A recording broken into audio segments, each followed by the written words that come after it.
Gadewch ni weddio. Diolch yn y ti o ddew am y fraint unwaith eto gael dod ger dyfron. Ni'n cyflwyno'n hoedfa i ddofal tyrddyn plith, tywallt dy lan ysbryd arno. I ni gofyn hyn oll trwy enw a ceiddiant yn harglwydd Iesu Grist. Amen. Croeso gwasanaeth ar ôl yr hoedfa fe fydd na baned dros nesaf yn y neuad. Fydd ein hoedfa nesaf pnawn Sul am hanner awr wedi 3, ond heno yma gan i fod yn noswyl yn Nadolig am chwarter wedi 11 o'r gloch yn nos, fe fydd na oedfa ar-lein yn unig, croesawu'r Nadolig. Dechrau chwarter wedi 11 a gorffen am hanner nos. Nawr, gen i ganu Carol rhif 22 wrth i'r casgliad cael ei chymryd, gen i aros ar ein heistedd o dewch ffyddloniaid oll dan orfoleddu. Carol rhif 22.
Fydd am darlleniad o'r Efengil yn ôl Luc, y benod gyntaf, cyn dechrau darllen o adnod 26. Luc, penod 1, adnod 26. Ac yn y 6 mis yr anfonwyd yr angel Gabriel oddi wrth Dduw i ddinas yng Nghalilea a'i henw Nazareth. At forwyn wedi diweddio i Ŵr a'i enw Joseph o di Dafydd ac enw forwyn oedd Mair. Yr angel a ddaeth i mewn ati ac a ddywedodd henffych well, yr hon a gefais ras, yr arglwydd sydd gyda thi, bendigaid 8 ymhlith gwragedd, a hithau pan ei gwelodd ac y thryblwyd wrth ei ymadrodd ef, a meddyliaw wnaeth pa fath gyfarch oedd hwn. A dywedodd yr angel wrthi, nac ofna Mair, gynnes ti a gefais ffafr gyda Duw.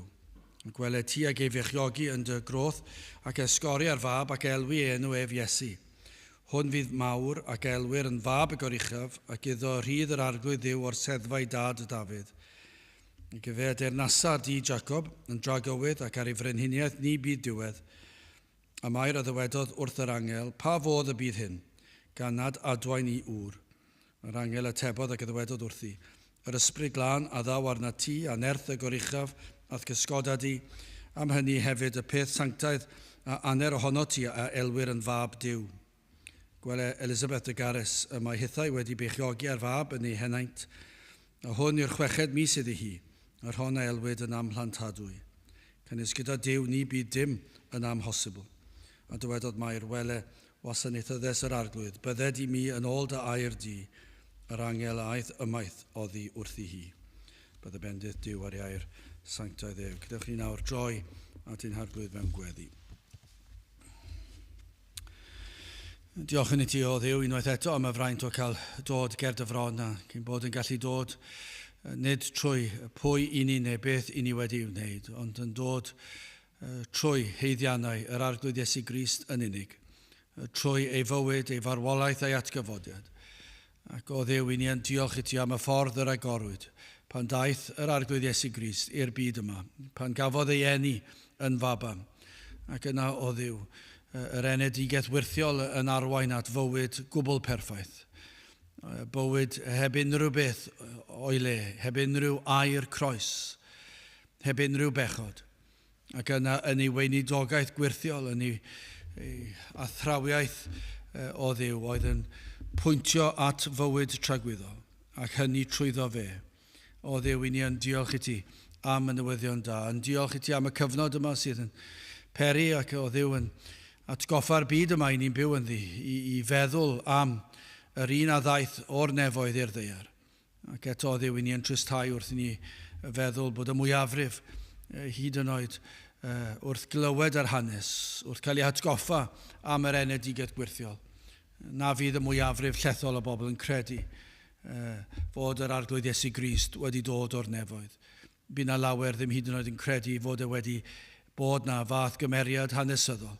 O Dduw, i ni yn tristau wrth ystyried y pethau hyn, ac wrth i ni edrych ar ein capeli ni ar hyd a lled ein gwlad ni.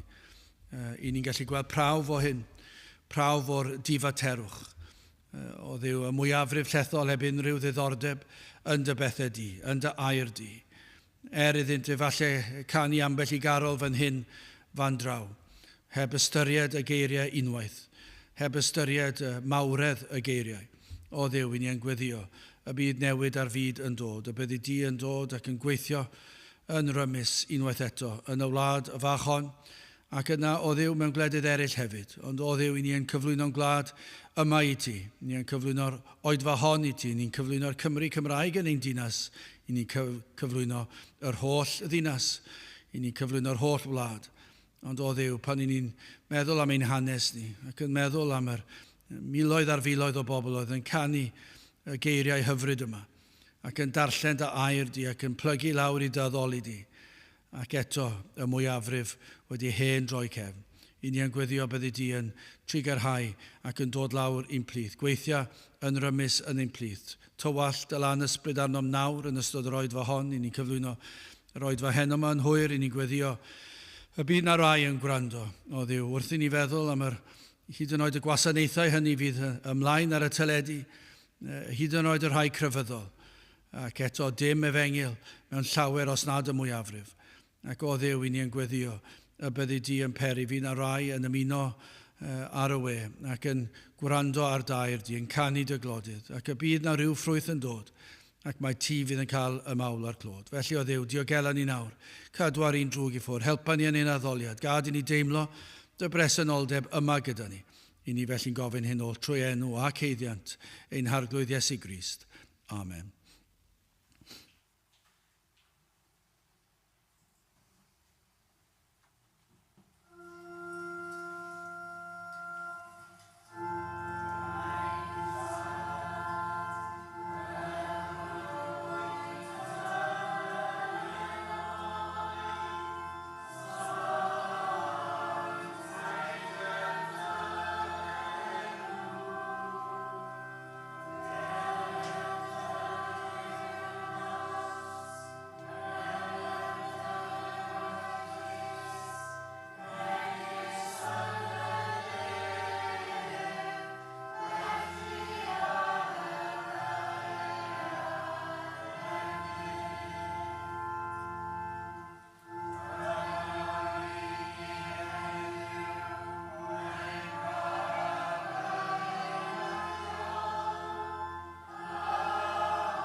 Gallwch ni ganu Carol rhif 6. Clywch lir nef yn seinio'n un henffych enni ceidwad un. Heddwch sydd rhwng nef a llawr, Duw a dyn sy'n un yn awr. Carol rhif 6, gewn ni sefyll i'w chanu.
Byddai'n testyn o'r Efengyl nôl Lyc y benod gyntaf ac adnodau 31 at 33. Lyc 1 adnod 31 ac wele tuag ei fechiogi yn dy groth ac esgoria'r fab ac elwi ei enw ef Iesu, Hwn Fydd Mawr ac elwyr yn fab y goruchaf ac iddo rhydd yr arglwydd ddiw o'r seddfau da Dafydd ac y fe ede'r nasa'r di Jacob yn dragowydd ac ar ei frenhiniaeth ni bydd diwedd. Nawr, fi na sawl un dros y cyfnod yma wedi gweld rhyw berfformiad siwr o fod o drama'r geni. Efallai os oes yna rhyw gyswllt a phlant yn sicr, mi fydd yna rhyw elfen o'r stori'r geni neu'r ddrama anhygol yna. Ond eto i gyd, erbyn hyn, fydd falle wedi troi cefn ar y stori draddodiadol ac fe fydd yna rhyw foderneiddio ar y stori mwyn wneud yn fwy cyffroes i bobl a pob math o bethau. Ac ambell waith mae'n anodd gweld hanes y geni yno, ond efallai bod yna rywle. A mi fydd pobl falle'n gwybod bod yna ryw arwydd o cad i'r stori y geni adeg yma o'r flwyddyn. Falle bydd yna lawer yn ffeindio fe'n anodd I gysylltu'r dolyg gyda'r stori'r geni. Byddwn nhw'n meddwl pam I ni'n cofio'r stori'r geni amser yn y dolyg. Byddwn ni'n tybio bydd yna lawer yn meddwl yn ddwys am y peth ac yn meddwl beth yw'r cysylltiad. Fi ddim syniad ganddyn nhw. Bydde fe'n ddiddorol bydde, gwybod faint bydde yn teimlo felly. Faint o'r bobl fydde wedi gweld rhywbeth am y stori'r geni yn credu mai rhyw stori ddychmygol ydyw, rhyw chwedl. Byddwn ni'n tybio bydde'r mwyafrif bellach yn meddwl mai rhyw chwedl yw'r hanes hon. Fydd yna rai yn meddwl dim lot o ots gen I naill ffordd neu'r llall, ddim hyd yn oed yn ystyried y peth. Fydd yna rai yn fodlon cydnabod bod yna elfen o wirionedd yma yn hanesyddol, efallai, ddim yn gwybod, ddim yn siŵr. Ddigon siŵr bod yna gymeriadau eraill hanesyddol sydd a llai o ddogfennau hanesyddol amdanyn nhw. A mi fydden nhw'n fwy na pharod I dweud bod y brenin beth bynnag yw wedi teyrnasu yn ystod y blynyddoedd beth bynnag yw 1416 hyd 1439 a bydden nhw'n weddol sicr bod yr person yna wedi bodoli. A'i fod wedi eni yn y palas yn rhywle. Bydden nhw'n weddol sicr. Dwi'n cwestiynnu'r peth nag yw nhw. Sneb yn cwestiynu hynny. Lle chi fynd ôl ar draws pob un brenin Lloegr sy'n erioed wedi bod, a does neb yn cwestiynu'r peth. Ac allwch chi fynd reit nôl i'r llychlynwyr ac yn y blaen, ac ewch yn ôl i'r cyfnod y seintiau. Does dim problem gyda neb I feddwl bod rheini wedi cael ei geni mewn rhyw fan arbennig, a maen nhw'n cydnabod bod nhw'n gymeriadau hanesyddol. Ond pan ni'n dod i'r hanes yma, dwi ddim yn gwybod be mae pobl yn meddwl bellach, yn sicr yma yng Nghymru. Does ganddyn nhw ddim ymgyffred o gwbl am hwn fel rhyw gymeriad sydd wedi bodoli o gwbl. Ac os ydyn nhw'n meddwl bod wedi bodoli, yna mae hyd yn oed y sefyllfa hyd yn oed yn waith. Achos wedyn, dyn nhw ddim yn ystyried y ffeithiau sydd wedi cael ei ddisgrifio. Felly mae rai bod nhw'n gwadu'r ffeithiau. Falle nhw'n dweud bod na rhywun o'r enw'r Iesu wedi ei eni, ond faint o'r ffeithiau ni newydd darllen nawr, maen nhw'n credu. Tybio ni, os fyddwch chi'n i'w gwythio nhw, fydden nhw'n dweud ddim yn credu dim ohono fe. Ond os ydyn nhw'n credu bod Iesu Grist wedi eni yn faban, yn yr amgylchiadau gafodd ei ddisgrifio, sut yn y byd nhw erioed wedi meddwl beth yw arwydd y cad y geiriau sydd wedi cael ei ddweud amdano fe? Achos mae'r geiriau sydd wedi cael ei ddweud amdano fe yn gwbl hirt os nad yw'n wir. Mae'n warthus. Mae'r geiriau yma sydd wedi cael ei ysgrifennu am Iesu Grist, ni ddylid geiriau fel hyn erioed fod wedi cael ei caniatáu, cael ei roi mewn unrhyw lyfr, ac yn sicr ddim dysgu nhw I blant bach, os nad ydyn nhw wir. Chos mae'n ddweud mawr ond yw e. Felly mae'n od ond yw e, nag yw hwnna'n dangos chi be mae pechod yn neud. Does gan neb broblem am unrhyw gymeriad hanesyddol, a maen nhw'n fodlon dadlau am oriau, am bodolaeth rhywun. Ond pan mae'n dod at hwn, mae yna rhyw ddryswch, mae rhyw fath o llen yn dod drostyn nhw. Dyn nhw'n ystyried arwydd y cad yr hanes. Mor drist yw e. O feddwl am y darnau sydd o'n blaenau ni heddi. Y digwyddiad mwyaf adnabyddus yn hanes y byd. Y digwyddiad mwyaf arwyddocaol yn hanes y byd. Fod mab Duw wedi ei eni yn ein byd ni. Mae hwnna yn rhyw ddatganiad anhygoel.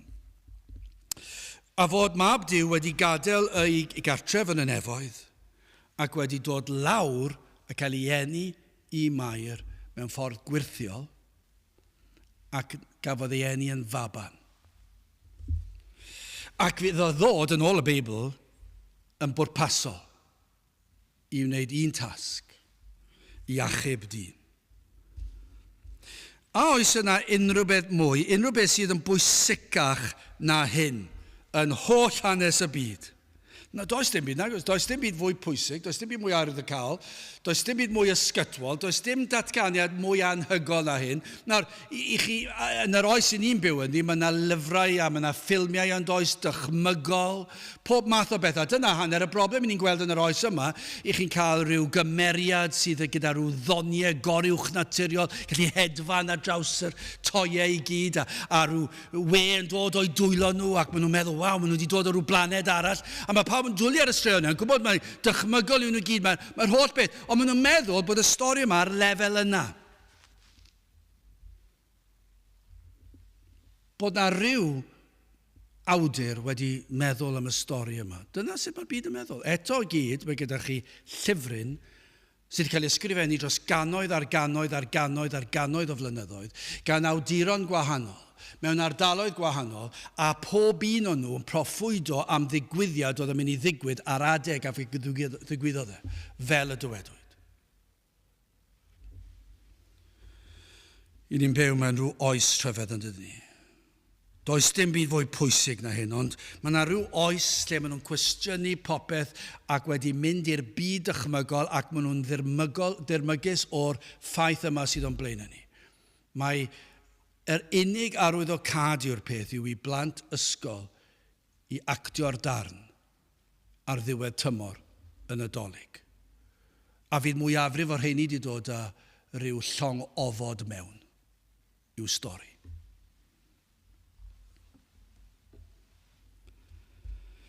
Mae e mor gyfarwydd yr hanes ma'n diwe. Ond o y byddwn ni'n effro ac yn gwrando ac yn ystyried. Ond ni byddai fe'n hyfryd, mae e bron yn amhosibl dychmygu. Bydd na unrhyw un yn gwrando, ond fe weddion ni nos iau yn y cwrgweddi y byddai pobl yn dod i wrando. Ac os nad fel ni'n gweld nawr bod nhw wedi dod yma yn gorfforol i bod nhw o leiaf yn gwrando ar y we. Achos mae hwn yn fwy pwysig na unrhyw beth arall. Wel, yn gyntaf, hoffwn ni edrych ar y ffaith pendant yma, yn ail datganiad mawreddog ac yn olaf yn drydydd y gobaith sicr. Wel, mae yna ffaith mor bendant yma. Dyma chi ddigwyddiad a soniwyd amdano drwy'r Hen Testament. Mae e mor sicr ond diwe. Cyhoeddodd y proffwydio'r cychwyn y byddai hyn yn digwydd, ac felly yn y darn yma, fe ddaw y neges fod yr hyn a ddawwyd cannoedd o flynnoedd oedd ynghynt. Mae ar fi'n digwydd, mae fel fath o proffwydoliaeth ar ben proffwydoliaeth. Mae'r proffwydoliaethau wedi digwydd cannoedd o flynyddoedd yn ôl, gan y proffwydi, yn gwbl fanwl ac fe ddigwyddodd nhw.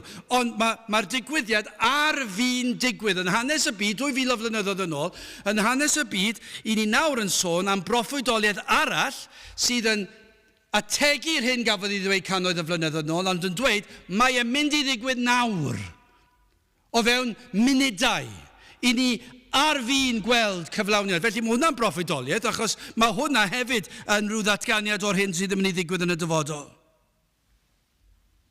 Adnod 26. Ac yn y 6 mis, yr anfonwyd yr angel Gabriel oddi wrth Dduw i ddinas yng Galilea a'i henw Nazareth. Gafodd Gabriel i anfon gan Dduw i roed y neges bod hwn ar fi'n digwydd. Mae'n mynd i ddigwydd. Dwi ddim wedi digwydd, mae ar fi'n digwydd. Mae'r proffwydi wedi sôn amdano fe, cannoedd o flynyddoedd yn ôl, ond nawr mae yna proffwydoliaeth arall. Ond mae'r proffwydoliaeth yma mynd i cael ei wireddu nawr, o fewn munudau oriau. Mae'n mynd i ddigwydd. Ac mae Mair yn cael clywed yr hyn oedd i ddigwydd. Y byddai hi yn rhoi genedigaeth a hyn yn wirthiol. Gan nad adnabu dyn.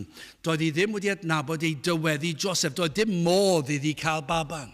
Doedd hi ddim yn bosib. Yn ddynol, doedd ddim yn bosib. Doedd hi ddim wedi bod mewn perthynas felly wedi dyweddio sydd yr un peth bron iawn na fod yn briod. Ond doedd hi ddim wedi bod, ond oedd na warth ar y peth petai wedi bod unrhyw ffordd arall.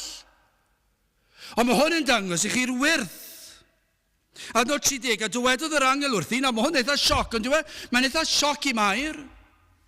A dywedodd yr angel wrthi, nac ofna Mair, canis ti ag efoes ffafr gyda Duw. Mae hwn yn rhyw ddigwyddiad anhygol. Faint o bobl sy'n credu hyn, bod yr angel wedi dod a wedi dweud wrth Mair, paid ag ofni Mair, achos i ti wedi cael ffafr gan Dduw. A wrth gwrs bydde ofn yn dod drosti. Achos doedd hi ddim yn disgwyl hyn i ddechrau gyda. Mae enw ddatganiad ysgytwol tu hwnt. Y newid, cwrs i bywyd i'n llwyr. Yr oedd hi yn ddynes, nad oedd yn enwog, yr oedd hi'n dlawd, yn gyffredin iawn ac yn byw mewn ardal di-nod. Ac felly iddi hi o bawb i dderbyn y fath newydd a hyn, adnod 31, a gwele ti ag ei fechiogi yn dy groth, ac a esgori ar fab, ac a elwi ei enw ef Iesu. A fe ddigwyddodd hwnna 2000 o flynyddoedd yn ôl. Dwi ddim yn anodd, 2000 o flynyddoedd yn ôl, ddim yn lot o amser nag yw.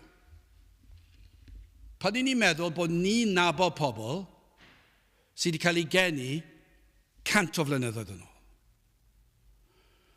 Os ni'n nabod pobl sydd wedi cael ei geni 100 o flynyddoedd yn ôl, yna dyw 2000 o flynyddoedd ddim yn lot fawr. Nag yw, allwch chi wneud y mathemateg eich hunan. Dyw e ddim yn lot fawr o amser yn ôl. Ac felly ddim yn hir yn ôl, 2000 o flynyddoedd yn ôl. Mae'n teimlo lot i ni nawr, ond go iawn yn hanes, i ni'n gallu meddwl, dyw e ddim mor hir yn ôl. A 2000 o flynyddoedd yn ôl, fe gafodd Mair yr oedd hi'n cario ymlaen a'i bywyd, ac yn sydyn iawn, daeth Gabriel a dweud wrthi, ti'n mynd i cael mhab, ac fe fyddi ti'n ei alw e'n Iesu, achos ti wedi cael ffafr gan Dduw. Nawr, mae proffwydoliaeth arall. Chi'n sylwi be mae'r angel yn dweud, adnod 31 ag wele. Wel, i ni'n gweld, mae hwn eto yn cyflawniad o proffwydoliaeth cannoedd o flynyddoedd yn ôl, Eseia 7 adnod 14. Am hynny, yr arglwydd ei hun a ddyru chwi arwydd, wele, morwyn a fydd feichiog, ac esgor ar fab, ac a eilw ei enw ef, Emynau. Nawr chi'n gweld, mae'n debyg yn diw, wele. Mae'r proffwydoliaeth yn reit debyg fyna o ran y geiriau, mae'n bwysig.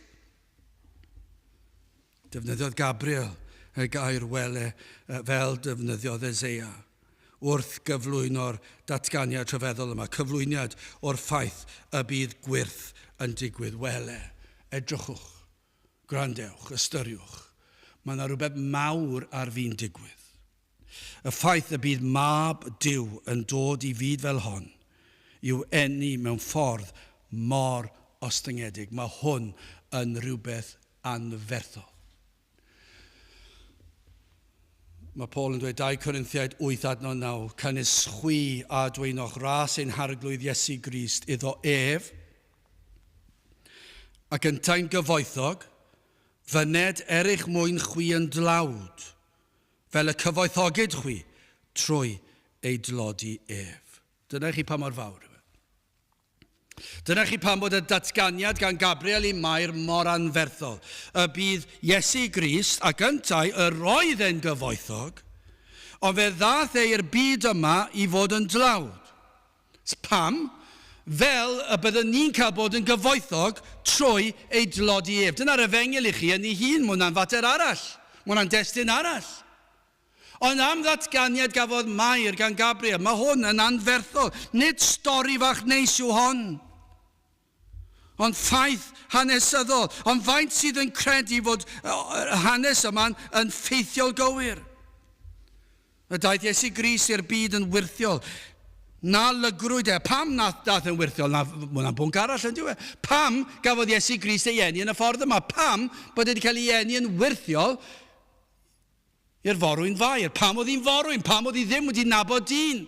Pam oedd hi ddim wedi cael perthynas felly gyda dyn? A'r rheswm i ni'n gweld fan hyn yw ganwyd ef heb lygredd dyn. Fe ganwyd e'n wirthiol fel bydde fe'n berffaith. A dyna beth ddigwyddodd. Fe ddath ei fod yn berffaith mwyn ni. Pam oedd rhaid fod yn berffaith? Roedd rhaid iddo fe fodloni gofynion y tad. Mwyn achub dyn o'i pechod.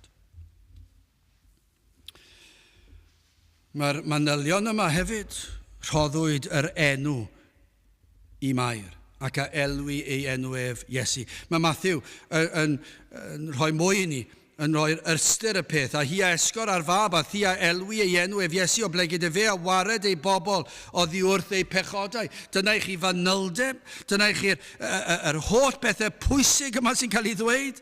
Dyma pam fod yr hanes mor bwysig. Fe ddath i ddelio a'r broblem fwyaf, ein problem fwyaf ni, mae ganddo ni broblem ond oes. I ni'n deffro bob bore yn ymwybodol o'r broblem ein pechod. Dyna pam i ni fel ag yr ydym ni. Ac hefyd i ni'n gweld y mae pechod yn broblem i'r holl fyd. Ac am broblemau ni'n gweld o'n cwmpas ni. Am gysineb i ni'n gweld, am falchder i ni'n gweld yn ein cylonau'n hunan. Ac i ni'n gweld yr holl dywyllwch yma sydd o'n cwmpas ni. Ac yr hyn y mae pechod yn arwain ato, sef colledigaeth a barn. Ond hefyd i ni'n gweld mae pechod i'w achos gymaint o angrydiniaeth i ni'n gweld yn dydyn ni. Ni'n gweld, dyna i chi'r darlun o'r hyn sydd o'n cwmpas ni heddi, dyna pam mae'r mwyafrif llethol ddim hyd yn gallu gweld unrhyw arwyddocad yn hanes y geni, achos dyn nhw ddim yn gallu weld oherwydd y llen yma o bechod sydd drostyn nhw. Ac felly mae'n dor cylonus wrth i ni weld canlyniadau pechod. Dyma yw problemau'r byd. Mae gwleidyddion yn meddwl fan hyn am fan draw ac yn trial ystyried sut allan nhw datrys problemau tlodi, sut allan nhw datrys problemau trais, a dwyn a llofruddiaeth a lladrata a'r holl beth yma, sut maen nhw'n gallu datrys problemau rhyfeloedd byd. Maen nhw'n meddwl nawr, mae arweinyddion y byd yn dod at ei gilydd ac yn trial datrys y broblem sut maen nhw'n mynd i rwystro rhyfeloedd sy'n mynd mlaen nawr. A does ganddyn nhw ddim clem sut i datrys y peth. Mae'n mynd i fynd mlaen. A mae'r Beibl yn addo ni, fe fydd yn mynd mlaen. Mae pechod wrth roedd y cyfan. Ac felly dyna pam dath y baban yma. Dyna pam dath Iesu Grist i'r byd. Felly mae rhaid i'n ystyried pa mor bwysig yw'r nymwyddion yma i Mair ac i ni. Lyc 19:10. Cynnes mab y dyn a ddaeth i geisio ac i gadw yr hyn a gollasid. Dyna pam mae e mor bwysig. Dyna pam mae e mor hanfodol bwysig. Dyna pam i ni ddim eisiau canolbwyntio ar yr elfennau efallai plentynnaidd o'r hanes. Neu meddwl am y ffordd mae pobl yn meddwl mae rhyw stori ddychmygol yw e. Stori romantis efallai. Stori goriwch naturiol efallai, fel i ni'n gweld ar ein sgrin teledu ni. Ni'n gweld yr holl bethau yma ac yn meddwl, lle chi ddychmygu fydden nhw'n rhoi straeon o'r Iesu'n gallu cerdded ar ddŵr ac yn cymharu fe gyda'r cymeriadau yma sydd ar y ffilmiau yma. A dyna'r lefel y mae pobl. Heb ystyried mae hon yn ddigwyddiad hanesyddol. Fe ddigwyddodd e. A mae mor bwysig achos daeth yr Iesu i geisio ac i gadw yr hyn a gollasid. Mae pechod wedi achosi fydd pobl yn mynd i golledigaeth. Dyna pam y dath e. Dyna pam y ganwyd e. Mae gyda chi symud ymlaen, datganiad mawreddog, adnod 32. Ystyriwch hwn. Faint sydd wedi meddwl am hwn yn ystod y Nadolig? Hwn fydd mawr, ac a elwyr yn fab y gorichaf, ac iddo rhydd yr arglwydd yw o'r seddfa ei dad Dafydd am newyddion derbyniodd Mair, ac am ddatganiad i ni hefyd. Yr hwn yr ydyn ni yn ei gofio yw i fab Duw ddod i'n byd ni i drigo yn ein plith ni. Ond am darostyngiad i Dduw ddod o'r nef i'r byd a'i eni yn faban, allech chi ddim dychmygu darostyngiad mwy na hyn, iddo adael y nefoedd ac i ddod i'r byd yma ac i ddod yn faban o bob peth. Allech chi ddychmygu, falle bydde wedi dod fel dyn ar gem ceffyl anfedd a chleddu fyny law, ond bydde wedi dod fel baban am darostyngiad. Yr hyn oll a gawn yma gan Gabriel wedi broffwydo'r blaen. Ystyriwch hwn. Mae'r ysgrythur yn llawn o'r peth. Ioan 10, adnod 41. Y pethau hyn a ddywedodd Eseias pan welodd ei ogoniant ef ac y llefarodd amdano ef. Mae'n gyd yn dweud. Ewch nôl, edrychwch i ni'n ategu'r hyn dwedodd Eseia. Mae Eseia 6, adnod 3. A llefodd y naill wrth y llall ac y ddywedodd sanct, sanct, sanct yw arglwydd y lluoedd. Yr holl ddeiar sydd lawn o'i ogoniant ef. Dyma i chi beth oedd Ioan yn dweud. Mae Eseia wedi weld e. Maen nhw wedi gweld mawredd yr un sy'n cael ei eni'n faban. Mae'r emynydd yn dweud yr un peth. Nid Carol yw hon. Ond mae'n elfennau o'r hanes nadoligedd yma. Grandewch ar y geiriau yma. Dyma i chi beth sydd yn cael ei ddatgan yma yn Efengil Lyc, yn Eseia, yn Ioan, trwy'r holl ysgrythur. Mawr oedd Crist yn rhagwyddoldeb. Mawr yn gwisgo natur dyn. Mawr yn marw ar Galfaria, mawr yn meiddi angau hun. Hynod fawr yw y nawr, brenin, nef a deiar lawr. Mawr oedd Iesu yn yr arfaeth, mawr yn y cyfamod hedd, mawr y methlem a chalfaria, mawr yn dod i lan o'r bedd. Mawr iawn fydd ef ryw ddydd pan ddatgyddir pethau cudd. Mawr yw Iesu yn ei berson, mawr fel Duw a mawr fel dyn. Mawr ei degwch a'i hawddgarwch, gwyn a gwridog, teg ei lun. Mawr yw ef yn y nef, ar ei orsedd gadarn gref. Ac eto gyd, os ewch chi siwr o fod bod y dre ar agor nawr, dwi'n yn gwybod pryd mae'r siopen cau. Fydd na fand pres. O na un ddoi yn yr archfarchnad, bandiau pres. Fydd un pnawn yma, siwr o fod, gyda bwcedi i helpu'r tlawd. Drwch arian i helpu'r tlawd. A mae'n dweud, beth da, maen nhw'n meddwl dyna neges yn Nadolig. Maen nhw'n anghofio beth yw neges yn Nadolig, ni eisiau helpu bod bynnag. Ond nid dyna yw'r neges yn Nadolig. Ond ar y sil, maen nhw'n torri'r sil, maen nhw'n torri'r sabath, drwy gydol y dre, fydd y sioper agor yn torri'r sil, nawr maen nhw'n torri cyfraith Duw drwy cadw'r sabath. Fydd yr holl le yn rhemp yn y dre yng Nghaerdydd heddi. Fydd y bandiau pres yn canu clywch lu'r nef, tybiwn ni, a jingle bells siwr o fod, neu rhywbeth arall. A byd nhw ddim yn gwybod ble mae'r gwahaniaeth, byd nhw'n gallu deall, byd nhw'n gwybod pam i ni'n canu am rhyw faban Iesu, ond dyna le fydden nhw'n wneud hyn. Ond fydd neb tybiwn ni yn Tesco neu Asda neu yn Morrisons neu yn Lidl neu Aldi neu le bynnag yw e. Fydd neb yna fydd yn prynu llon bagio o fwyd heddi ar gyfer fori. Fydd neb yn ystyried fod hwn yn fawr. Mae hwn yw mab Duw sydd wedi dod o'r nef i'r byd. Fydd neb yn meddwl ni. Ac os ydyn nhw, beth yn y byd maen nhw'n neud na? Achos fe ddylen nhw fod fan hyn mewn oedfa yn cadw'r sil. Fe ddylen nhw fod yn cadw'r sil o'r dechrau i'r diwedd. Fe ddylen nhw fod yn canu ei glodydd. Fe ddylen nhw fod yn edrych ymlaen at y fori pan fydden ni'n cofio geni mab Duw yn dod o'r nef i'r byd. Achos mae hwn yn fawr. Mae hwn yn anferth o beth. Does dim un digwyddiad hanesyddol yn fwy na hyn. Does dim byd sydd wedi cael ei recordio yn hanes y byd sydd yn fwy anhygoel ac wedi cael ei brofi gan gymaint o dystion, llygaid dystion, dogfennau hanesyddol gwbl dibynadwy. Does dim un digwyddiad sydd yn gallu cael ei gymharu â hon. Mae yn fawr. Dim syndod i'r emynydd i ddefnyddio mawr gymaint o weithiau yn ei benillio yna.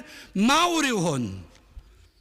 Mawr oedd Crist yn rhagwyddoldeb. Mawr yn gwisgo natur dyn. Mae'n anferthol bod mab Duw wedi cael ei eni fel babi bach. Ac iddo fodlon i tyfu fod yn fachgen bach. Ac yn ddyn ifanc. Ac yn ddyn.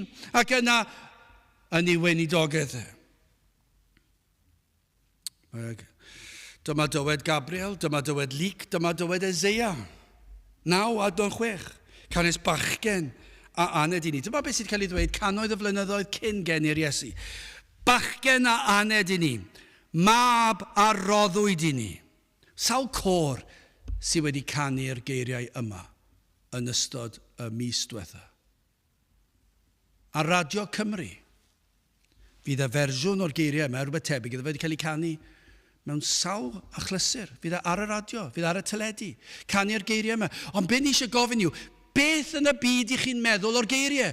Ydych chi'n meddwl bod hwn wedi digwydd? Achos mae pobl yn ei ganu fe, a maen nhw'n canu fe yn hyfryd. Chi'n clywed y dôn, chi'n gallu clywed y nawr a'r pobl, mae gyda lleisiau anhygol, ac maen nhw'n canu bachgen a aned i ni, mab a roddwyd i ni, a bydd y llywodraeth ar ei ysgwydd ef, a gelwyr ei enw ef, rhyfeddol, cynghorwr, y Duw cadarn, tad tragwyddoldeb, tywysog tan nefyd. Beth yn y byd maen nhw'n canu? Am eiriau twp i'w canu, os nad ydyn nhw wir. Byddwn ni ddim eisiau canu am faban a disgrifio fe fel rhyfeddol, cynghorwr, Duw, ei fod yn ddiw cadarn, tad tragwyddoldeb, tywysog tangnefedd, ond i bai fod yn wir. Ond dwi'n credu bod yn wir. Ac felly fe gana i fe. A fe ddarllenau'r geiriau. Achos fod Iesu Grist yn fawr ym mhob ystyr y gair. Mae e'n fawr ym mhob un o'i swyddogaethau. Mae e'n fawr fel proffwyd. Roedd y proffwydi eraill yn fawr, roedd nhw'n bobl diwiol, a rhyw ddydd cawn ni gweld nhw yn y nefoedd, cawn gwrdd â Isaiah, Jeremiah, cawn gwrdd â'r rhain, cawn gwrdd â nhw, fydd nhw'n ddynion da, fel tybio ni, bydde wedi bod i gwrdd â Pantacelyn, a Christmas Evans, a Daniel Rowlands, a Howell Harris, ac ni'n gallu tystio hyn, roedd yn fraint o'r mwyaf cael nabod Dr Martin Lloyd Jones a'i wraig. A byddwn ni'n disgrifio nhw fel pobl mawr yn hanes ein byd ni. Byddwn ni'n fodlon mentro dweud, dwi ddim yn gwybod os fiod na bobl fwy na rwy'n fel Martin Lloyd Jones yn ein gwlad ni. Ond chi'n gwybod beth, dyn nhw'n ddim byd tebyg i fawredd hwn. Yr oedd hwn ac y mae hwn yn fawr yn rhagwyddoldeb. Mae y goruwch pob un, does dim pechod yn agos i hwn. Dwi ddim wedi siomi neb. Ac mae hwn yn dduw, fe yw creawdwr y byd. Dyna pa mae'n fawr. Ac mae'n fawr yn ei holl swyddogaethau fel proffwyd. Yr oedd yn dweud, nid yn unig oedd yn gallu dweud beth oedd yn mynd i ddigwydd, oedd yn dweud beth oedd ewyllus Duw, ac oedd yn dweud fi yw ewyllus Duw, fi yw y ffordd. Dyna pa mor dda roedd e fel proffwyd. Mae'n proffwyd mor fawr, roedd y proffwydi eraill yn pwyntio'r ffordd at Duw. Ond beth oedd Iesu Grist, dyma pa mae'n fawr fel proffwyd, mae'n dweud fi yw y ffordd. Dwi ddim dim ond yn pwyntio'r ffordd i'r nefoedd, fi'n dweud fi yw y ffordd. Mae hwnna'n fwy nag unrhyw beth allwch chi ddychmygu. Mae hwnna'n anferth. Does dim un crefydd yn dod yn agos i hwn. Mae'n fawr fel proffwyd, mae'n fawr fel offeiriad. I ni'n gweld fan hyn, roedd yr offeiriad yn bobl dda, bobl ddiwiol allwch chi ddweud. Ond roedden nhw'n aberthu ac yn lladd yr anifeiliaid fel aberth am bechod. Ond Iesu Grist, yr oedd e'n offeiriad, fe oedd yr aberth. Fe roddodd fe'i fywyd yn ein lle ni. Ac yn unig hynny, mae y nawr yn eiriol trosom ni. Allwch chi feddwl am offeiriad sydd yn fwy na hwn? Dyna pa mor fawr yw e. Ac mae yn nid yn unig yn fawr fel proffwyd ac offeiriad, mae yn fawr fel brenin. Ni bu brenin tebyg iddo. Fe yw arglwydd yr arglwyddi, brenin y brenhinoedd. Dim syndod i Isaiah ddweud, rhyfeddol, cynghorwr, y diw cadar, tad, tra gwyddaldeb, tywysog, tangnefedd. Chi'n meddwl beth, mae'n drist yn diwedd? Mae yna ganeuon yn cael ei dweud tywysog, tangnefedd, ac i ni dim ond yn meddwl am bomiau. Dyna'r lefel i ni'n sôn amdano. Daeth hwn a heddwch rhwng nef a llaw. Does dim tangnefedd gwell. Ac fe gafodd fe brynodd fe dalodd pris am yr heddwch. Chi'n gwybod sut? Fe dalodd ar y groes. Fe gymerodd gosb am ein pechod ni. Nawr dyna i chi, mae'r geiriau yma'n anferth o eiriau. Mae'n fawr ym mhob ystyr y gair. Roedd yn fawr yn ei weithredoedd. Wrth iddo athrawieithu a phregethu am eiriau o fawredd oedd rhain. Yn ei wirthiau am fawreddog oedd ei wirthiau. Pob un yn cyhoeddi mai hwn oedd y Meseia, yr eneniedig un, yr un anfonwyd gan Dduw. Mawr ydoedd wrth orymdeithio tuag at y groes. Ac yno wrth iddo osod ei ddwylo pur ar led. Yn gwbl ddieog. Dyna i chi fawredd. Un gwbl dieog yn carlamu tuag at y groes. Ac yn wirfoddol, o'i wir fodd, yn rhoi ei ddwylo pur ar led. Ac yna'n gwybod y bydde'r tad yn troi gefn arno. Ac dim yn unig o'r hoelio na bydde'r galon yn methu ac yn ffrwydro. Nid yn unig hynny, oedd yn gwybod oedd hwnna'n mynd i ddigwydd. Oedd yn gwybod, dyna pa mor fawr oedd yn gwybod bod hwnna'n mynd i ddigwydd yn gorfforol. Ond roedd hefyd yn gwybod, fydd y tad yn tywallt ei ddigofaint arno fe. Bydd yn dioddef uffern am ei holl blant. Yno ar y groes, na ni ddim yn gallu deall hwnna. Ond dyna chi fawredd Crist. Iddo ddioddef holl ddigofaint y tad yn cael ei dywallt arno fe. Ac yw dad troi gefn arno am yr unigrwydd, am y boen, am yr erchylltra. Mae uffern am un person y tu hwnt i'n deall ni, ond uffern am ei holl blantau. Mae'n afiach, mae'n erchyll, mae'n anferth, mawr, oedd Crist yn rhagwyddoldeb. Mae'n anferth.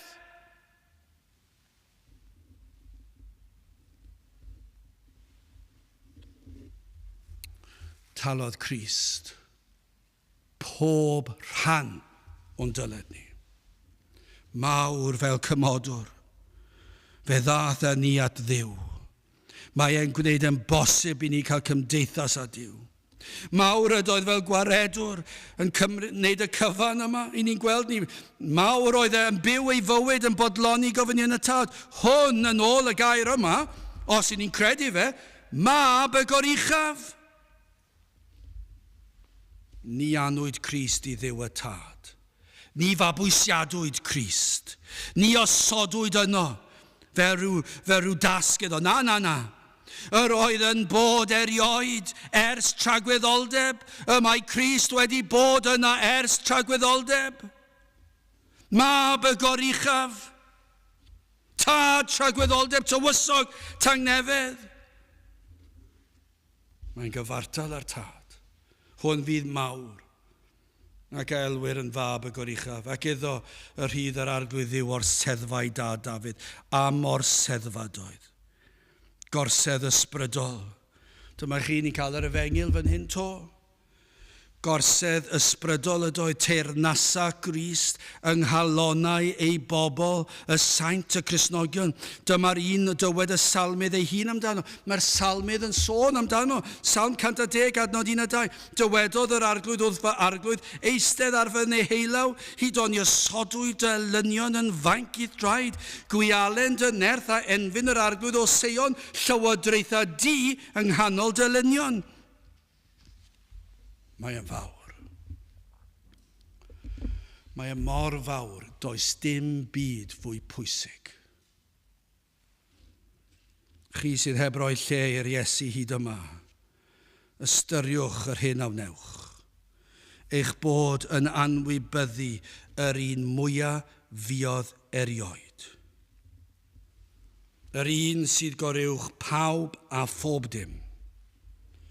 Plygwch ger ei fron, y mae hwn yn gweld a chlywed pob dim. Fe fyddwn ni'n atebol ger ei fron ef rhyw ddydd. Ond mwyaf oll fyddwn ni'n atebol am yr hyn a wnaethom yn ei wrthod ef, drwy beidio gwrando. Dyna pam hwn mor fawr. Dyna pam mae mor bwysig. Dyna pam yr rhaid pregethu hwn bob sul. Rhyfeddyd nad yw'r llawer o fewn eglwysi wedi deall rhywfaint o fawredd Crist o'r hyn a wnaeth yr hyn ydyw. I ni'n meddwl am yr esgelistod mewn athrawiaeth, mae'n anhygoel yn diwe. Fi na gymaint o lefydd sydd ddim yn glir o'i hathrawiaeth. Rheswm dyn nhw ddim yn glir o'i hathrawiaeth, dyn nhw ddim yn hoffi'r athrawiaeth.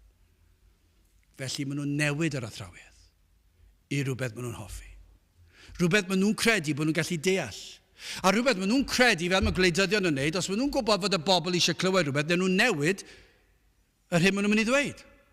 A dyna be mae pregethwyr yn aml yn wneud dros yr amser, dros y blynyddoedd. Maen nhw'n gweld yw pobl ddim yn licio'r efengil, felly fe nhw'n newid yr athrawiaeth. Ac fe nhw'n newid yr athrawiaeth i siwtio bobl mwyn i bobl ddod mewn. Mwyn cael pobl i ddod mewn i'r oedfa, mwyn bod y gynulleidfa yn fwy derbyniol, ac efallai mwy yn dod i'r coffrau, mwy o arian yn dod i mewn, ac allu ni helpu bobl. Allu ni fod yn garedig i bobl. Dyna'r lefel i ni'n sôn amdano. Ond nid dyna'r efengil, dyna'n byd i wneud â fe.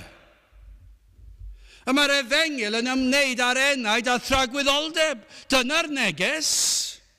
Ond yw pobl ddim yn licio fe, ac maen nhw'n esgeulus ar yr athrawiaeth. Ond mae hwn mor bwysig, mae hwn mor fawr. Gwaen nhw am beidio darganfod y gwirionedd. Mae yna esgelistod wrth ddod i'w di, ond oes na? Mae'n ofnadw pan i chi meddwl am fawredd Crist. Mae'r fath esgelistod am ddod i'w di, falle ddoi, os fyddai'n teimlo fel e. Os oes amser dy fi, a fe ddoi rywsut. Mae hwn yn fawr. Hwn yw Duw. Ac mae'n Dduw perffaith. Ac mae'n Dduw sanctaidd. Mae'n Dduw sydd yn gweld eich meddyliau, yn clywed eich breuddwydion, mae'n deall y cyfan. Mor fawr yw hwn. Hwn yw creawdwr y byd, hwn yw'r barnwr y byd, hwn yw'r un fyddwn ni'n sefyll ger ei fron. Ac i feddwl am yr esgelistod, am athrawiaeth Duw, am ei di, am ei ddydd. Ond nid oes na gymaint o bobl heddi yn trio llacio ar bopeth a thynnu Crist lawr i'n lefel ni mewn gwisg, addoliad, dysgeidiaeth, yr adeilad hyd yn oed. Yn ddiweddar, weddais i rhyw glip o rhyw oedfa. A chi'n meddwl, beth sydd wedi digwydd? Mae rhyw keyboard fan hyn, a rhyw gader fyna, a rhyw un o'r teclynau yna, speakers yna sydd yn anfon y sŵn allan yn uwch, a dim pulpit, microphone. A rhywun yn sefyll mewn par o jeans a Chris T yn sefyll fyna'n siarad ac yn mynd rownd ac yn siarad y pobl. Am fawredd Crist. Nawr wrth gwrs, os nad oes na adeilad yn ond fedrai fentro dweud hwn wrthoch chi. Fe fydd Duw yn disgwyl i ni gyda'r pethau lleia posib sydd yn ni, i ni roed o'n gorau iddyn nhw. Ac os nad oes adeilad yn ni, os i ni allan yn y goedwig, fyddwn ni'n neud y goedwig mor barchus ac mor anrhydeddus. Pam? Achos i ni'n addoli Crist, yr holl alluog. Ond beth sy'n ni digwydd? Unrhyw beth yn fodlon yn iawn dyddio. Mae'n sy'n ots beth chi'n credu, sy'n ots eich chi'n addoli, sy'n ots beth chi'n byw, sy'n ots eich chi'n edrych, pidwch a phoen os dowch chi'n ebido, mae Duw yn mynd i ddeall. Mae'n deall yn iawn. Mae'n deall yn iawn. Mae'n gwybod beth sy'n yn ganol a ddwedwn ni hyn. Mae Duw yn mynd i farnu. Ac fe fydd e'n barnu os nad ydyn ni wedi plygu lawr mewn parchedig ofn o'i flaen ef. Fydde'r popeth fod yn dyrchafu Crist. Mae'r pulpit yma, mae'n ganolog am reswm. Mae wedi cael ei godi lan rhwng llawr ar top. Pam? Am reswm. Pam? Pregethu efengil Crist yw'r peth pwysica mewn oedfa. Nid opsiwn yw e. Nid eitem ar y diwedd fel epilog. Mae'r rhaid iddo fod yn ganolog. Dyna pam mae'n cyndadau ni wedi adeiladu'r adeiladau hyfryd yma. A beth i ni wedi gwneud fel cenedl? Ni wedi cau pob drws. A ni wedi bodloni ar pob math o bethau. Hwn fydd mawr. Ac a elwyr yn fab y goruchaf. Ac iddo rhydd yr arglwydd Dduw ei orseddfa ei dad Dafydd. Mae hwn yn anferth o beth, ac i orffen yn fyr. Gobaith sicr, gwrandewch, ac efe adnod 33, ac efe adeyrnasa ar di Jacob yn dragowydd, ac ar ei frenhiniaeth ni bydd diwedd. Mae yna sicrwydd fan hyn does, mae yna gydernid. Mae Eseia yn dweud hwn hefyd. Mae'n od yn dweud. Nag yw'n od i'r byd i ni'n byw, y byd crefyddol. Oedden nhw wedi sylweddoli bod y proffwydi wedi dweud yr un peth a be mae'r apostolion yn dweud, a'r disgyblion yn dweud, a Iesu Grist yn dweud. A cannoedd o flynyddoedd y gap rhyngddyn nhw. Gwrandewch, dyma be mae Eseia 9:7. Ar helaethrwydd ei lywodraeth a'i dangnefedd. Ni bydd diwedd. Ar orseddfa Dafydd ac ar ei frenhiniaeth ef i'w threfnu hi ac i'w chadarnhau a barn ac a chyfiawnder o'r pryd hwn hyd byth. Sel arglwydd y lluoedd a wna hyn. Wel, dyna i chi eiriau. Hwna'n anferth. Nid dros dro fydd y llwyddiant, nid dros dro fydd y teyrnasiad, fel gwledydd y byd yn teyrnasu, ond daw ei cyfnod i ben. Ond nid yw e, dwi ddim yn hanesydd, ond dwi'n gwybod hyn, i chi'n clywed am hanesion hyn yn y Beibl, fel Babylon a'r gwledydd mawr yma. Roedden nhw'n bopeth, y pawb yn crynu, wrth nhw dod o'r feiniad ei hun. Gyda maen nhw'n diflannu. Mae teyrnasiad yn dod i ben. Ond nid felly teyrnas ein Duw ni. Nid oes diwedd. Fe fydd ei bwrpasau yn cael ei gwireddu. Fe fydd yn llwyddo. Fe llwyddodd yn ei dasg ar y ddaear ond ond nid i'r Iesu lwyddo yn y dasg, y baban bach yma, a anwyd i mair, y forwyn. Yr un tlawd, mewn lle tlawd. Lle gwrthodwyd roedd y dan fygythiad o farwolaeth gan y brenin. Ond fe oroesodd ac fe dyfodd e'n fachgen, ac yna fe ddechreuodd ei weinidogedd ac yna yr oedd pobl am ei waed, ond nhw ddim yn gallu ladd pam, achos nid dyna oedd yr amser. Fe nath yr Iesu carlamu i Jerusalem, pan roedd ei amser i cael ei groesolio, achos fe oedd wedi penodi'r amser. Fe lwyddodd Iesu Grist yn ei dasg. Sut ni'n gwybod hynny? Atgyfododd o'r bedd. Ac mae wedi esgyn i'r nef. Ac mae'n eiriol trosom ni nawr. Fe lwyddodd yn ei dasg. Fe fydd yn llwyddo. Fe dalodd pris. Ar y groes fe talodd pris am ein pechod ni. Mae e'n fuddugoliaethus. Nid yw Crist yn methu mewn unrhyw ran o'i ddarpariaeth i iachawdwriaeth. Mawr ydyw, mab y goruchaf. Dim syndod i Paul ddweud y geiriau yma, yn Rhufeiniaid 8:1-2. Gwrandewch ar y geiriau yma. Mae rhaid i'r hein fod yn wir. Nid oes gan hynny yn nawr, ddim damnedigaeth i'r rhai sydd yn Crist Iesu a baban bach yma. Dyw Paul ddim wedi dweud na.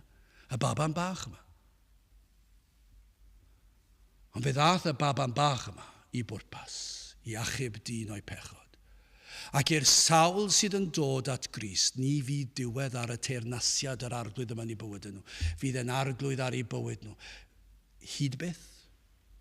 Nid oes gan hynny yn awr, ddim damnedigaeth i'r rhai sydd yng Nghrist Iesu, yr rhai sydd yn hodio nid yn ôl y cnawd, either yn ôl yr ysbryd, canis, deddf ysbryd y bywyd yng Nghrist Iesu, am rhyddha oddi wrth pechod a marwolaeth. Mae Iesu Grist wedi delio â'r broblem, dyna pa mae mor bwysig.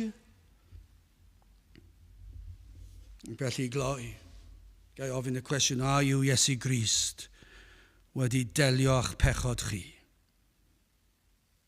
A yw Iesu Grist yn fawr i chi? A yw Iesu Grist yn bopeth i chi? A ydych chi yn byw i ogoneddu a dyrchafu Iesu Grist yn eich bywyd? A yw yn arglwydd arnoch? A ef yw brenin y brenhinoedd a'r arglwydd ar arglwyddu i chi? Achos os nad yw dewch ato, dyna holl bwrpas y dolyg. Dewch ato. Mae e'n fawr o gariad hefyd. Mawr yw hwn. Mae e'n fawr o gariad, mae e'n fawr o drigaredd, ac ni fydd yn gwrthod y sawl a ddaw ato ef. Dyna'r neges yn y dolyg. Pidwch a cael eich twyllo i feddwl am rhywbeth bethau eraill sydd yn swnio neis ac yn bethau da. Ond nid yna'r neges yn y dolyg. Y neges yn y dolyg yw hyn. Fe'ch ganwyd chi'n bechaduriaid. Os ewch chi i camu o fyd amser i dragwyddoldeb, fyddwch chi'n sefyll ger bron Duw y Tad a'r mab. Ac fe fyddwch chi yno yn cael eich barnu am eich pechod hyd byth. Ond mae yna ffordd o waredigedd. Ac mae hynny trwy Iesu Grist. Ac felly dewch ato. Dyna pa mor bwysig yw e. Ac i'r sawl a ddaw ato ef, at droed y groes. Yn llwythog, yn flinedig, yn frwnt, yn eog, yn wan, a ddaw at y groes. Ac wrth droed y groes fydd y gwaed yn pistyllu. Ac yno mae modd cael eich golchi'n yn ei waed ef. Darlun yw hwnna cael eich golchi'n wyn. Pam mae e'n delio a'ch pechod. Dyna pam y dath e. Mae Mair gafodd i'r neges i alw e'n Iesu. Dyna pam dath Iesu Grist i dynnu eich pechod a'i hoelio iddo fe. Ac fe fydd mae ddeiant pechodau ynddo ef. A'r eiliad mae hwnna'n digwydd go iawn. Dyna pam mae hwn yn fawr i chi. Dyna pa mae hwn yn arglwydd yr arglwydd i chi. Dyna pa mae hwn yn bopeth i chi. Dewch ato felly. Dewch at hwn. Y gwele ti a geif eich iogi yn y grodd ac esgori'r fab ac a elwi ei enw ef Iesu. Hwn fydd mawr. Ac elwyr yn fab y goruchaf. Ac iddo rhydd yr arglwydd yw o'r seddfa i dad Dafydd. Ac e fe a deyrnasa ar di Jacob yn dra gywydd ac ar ei frenhiniaeth ni bydd diwedd. Gadewch i ni weddio. O Dduw, i ni yn diolch i ti am ffordd iachawdwriaeth. I ni'n diolch i ti cyn llunio'r byd, cyn lledu'r nefoedd wen, i ti drefnu'r ffordd yma, y bydd yr Iesu yn dod fel baban. Ond iddo dyfu i fod yn ddyn, ac am ddyn o ddiw yn fawr fel dyn ac yn fawr fel Duw. Ac iddo dalu'r pris am ein hachubiaeth ni, o ddiw, gweithio yn rymus yn ein plith yma, yn y dyddiau yma, yn y dyddiau tywyll yma, gad i ni brofi. Dy law gwirthiol, nerthol ar waith yn ein plith. Te'r bendithiau ni nawr, i ni'n gofyn hyn ôl trwy enw a ceiddiant ein Harglwydd Iesu Grist. Amen. Wedi orffen ein gwasanaeth, gadewch i ni ganu carol rhif 23 o tyred di Emmanuel a datod rwymau Israel, sydd yma nalltid unig trist hi ddydd datgyddiad Iesu Grist. 23 gyda ni sefyll i'w chanu.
A nawr bydd wedi ras ein harglwydd Iesu Grist, a chariad Duw, a chymdeithas yr ysbryd lan, fod gyda chwi oll hyd byth,